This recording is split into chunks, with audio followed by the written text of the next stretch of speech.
Hulikam ang pagpasok sa bintana ng bahay na ito sa Batangas. Ang kanyang tinangay, cellphone at pera.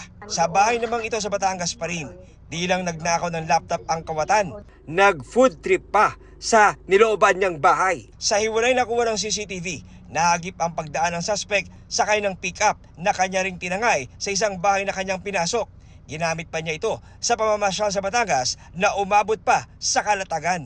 Marami na pala siyang ginawang seri ng pag-akyat bahay. Merong napasok siya na walang bahay, walang tao. Meron yung bahay na napasok siya na natutulog yung may-ari. Pero kamakailan, nagtapos ang tila pansasapot ng tinaguriang Spider Boy nang ma-corner siya ng mga taga-barangay at taong bayan sa bakanteng bahay na ito sa Santo Tomas. Ang ginawa nitong si Spider Boy, sinuntok yung mga tanod natin. At ito, ang ginawa ng mga tanod natin is kanilang inaresto at tinan-over itong si Spider Boy sa ating mga kapulisan. Mensahe ng suspect sa kanyang mga nabiktima. Pasensya na lang po.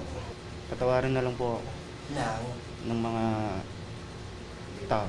Paalala ng Calabarzon Police sa mga mag-out of town ngayong Kapaskuhan. Siguraduhin natin na nakalock yung mga pintuan natin, yung mga bintana natin. I-check natin thoroughly, not once, not twice, but thrice. Huwag natin kalimutan na ibilin doon sa barangay at sa mga kapitbahay na kayo po ay aalis. John Consulta, Nakatutok, 20.